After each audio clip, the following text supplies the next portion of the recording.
Greetings and salutations, fellow YouTubians. My name's Terry Andrews Jr., also known as the J5 Guru. So, a question was posed by one of our Pro Builder level Patreon members, David Starling. And I'm making this video because I feel the question is important enough to put an answer out there publicly for everyone. Today is April 6th, 2022. So this will be going out publicly, those that are Patreon members and also the general public. So within the CAD assembly, there are configurations, okay? If you aren't familiar with that, basically it means that there might be two, there are two or maybe sometimes three different ways of doing something. One of those things that we recently did is we recently made a change to this sprocket, okay, which is for the front drive. So the Bane butt, you have the chain that goes around here, and then the Bane butt dual gear motor. And we made a change to this particular profile, and the genesis of that was, well, we have these bearing cups. There are 4 of those bearing cups. And by doing a slight modification to the design, we could reduce the part count by 50%. Instead of 4 bearing cups, you only need 2. So we went ahead and did that. And in hindsight, maybe that wasn't the best thing. So with this particular one, you'll notice that this, if you're looking at the CAD or you've seen the old CAD, you'll notice this is not cut down nearly as much. This is a Chinese-made sprocket, and I actually prefer this one over the Tsubaki because the Tsubaki has like a sprocket core, and then sprocket, and then there's a core, a solid steel core that has been welded onto that. Okay, I actually prefer this one. Okay, it's all one piece. So my own personal preference doesn't matter in the overall scheme of things which particular one you have. So we're always trying to do options, okay? Give the builder the option of doing one thing or another. And there are 2 options within the CAD for this particular area. So let me switch out here. Okay, so this is the area that I'm talking about with this sprocket, and you can see, the way we did away with there was like a washer with a purpose-made washer with a countersink in there.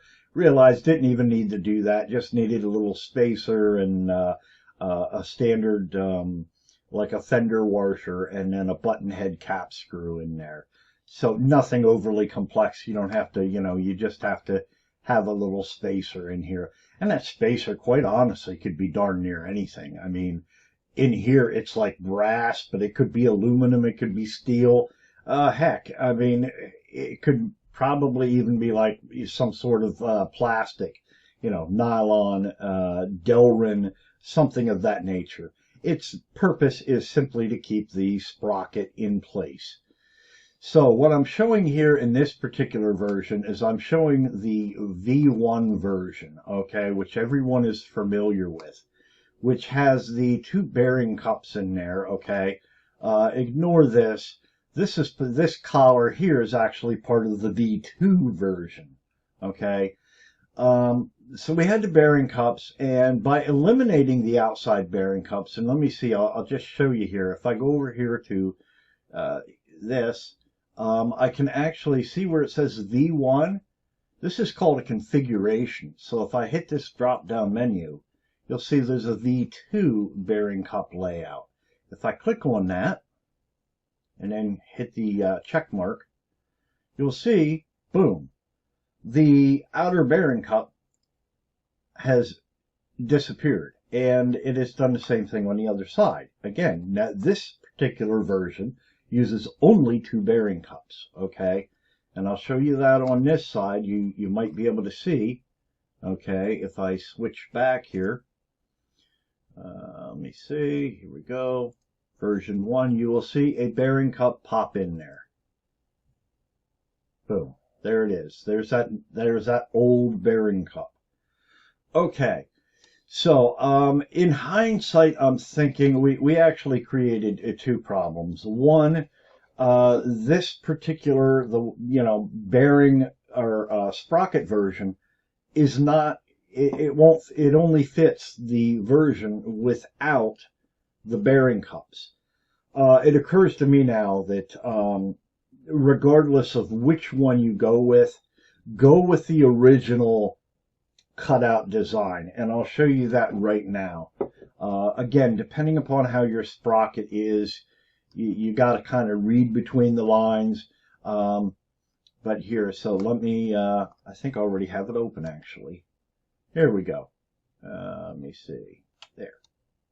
Okay, so this is the original version 1. I'm not quite sure why this goes out this far. This particular material, it doesn't seem to go out that far on the stock sprockets. This may have been a CAD that we just, we downloaded from the manufacturer, and it may not be entirely accurate anymore. But needless to say, you can see how this is, modified and cut down. And again, if you go up here and you go to this little configuration manager, you'll see here's the stock version. Okay, I'll show that. You just click Show Configuration. And there. See, there's the hub and all. So you have to machine a lot of that off. Okay, and this is the configuration here. The new configuration. I'm now of the thinking that we should just stick to the old configuration because it will work with or without the bearing cups. Okay, so either the old or new version, because the main thing you have to do here is you have to make sure that this piece here will fit inside of the 4 bearing cup configuration, and that can only be done if you have it machined in that sort of manner there. Okay, and the main thing is that this diameter has to fit inside the, be smaller than the ID of the bearing cup. That's the most critical thing there, and the other critical thing is that these are all 1/2 inch in thickness. Okay, so I think that's what we're going to be doing. We're going to be going back to the original configuration. Let me see here, move that out of the way. Okay, and I will go back here.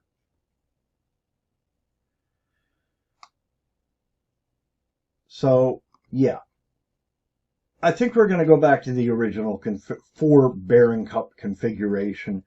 We had an idea, and there again, one of the problems we had by switching is this piece here.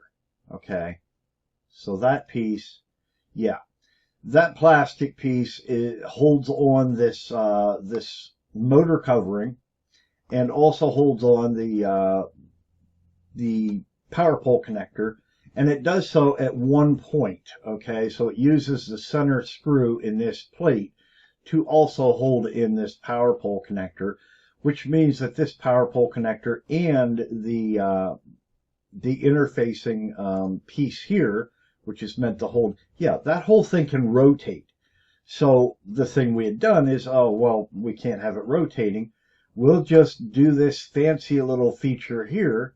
We'll leave a little bit of a gap here, so it might move a little bit, but this way, yeah, printer differences, things like that, easy enough to shim out with something, or modify to your particular build needs. But that kind of keys into this piece and prevents the whole thing from rotating. Without those bearing cups, yeah, that whole entire section could rotate. And what we're going to do is we're just going to simply make this a 3D printed piece with some like steel spacer inserts in here to fix that particular issue. But now it occurs to me that maybe just going back to the original 4 bearing cup configuration might just be simpler. Those bearing cups are not that much money to have made, and the cost savings is not worth the extra problems that it seems to have created. So David Starling, thank you. He has direct access to the team through the Pro Builder channel on Discord. And you can have the same if you choose. You don't have to, but if you want that sort of access, he asked the question last night. It looks like actually early this morning at 12:21 a.m. And here it is, 10 o'clock in the morning the same day, and he has an answer. So there you go. So we're going to fly with the old design. So don't freak out if you've already machined your sprocket or whatever. We're going to leave the V2 option with only 2 cups in the CAD. Again, we like to give the builders the ability to be able to choose what they want to do, different paths, it's like going on a road trip, you can take all highways, or you can take the scenic route, the destination, as long as you arrive at the same final destination, it doesn't matter how you get there or how you do a particular implementation. We try to make this so that people can do their own spin on things if they want. That's perfectly fine, and we encourage it. But we will say that if you do decide to do that, of course, you're trying something new and untested, and it may or may not work. It may be not as good as what we've come up with as far as design and tested, or it may be better. But there again, the caveat is if you go outside of kind of the design, that's all you. And if something isn't right, doesn't work out right, of course you have to you'll have to, fix it. So, all right, that's it. Terry Andrews Jr., K5 Guru, saying bye for now. Go build something cool.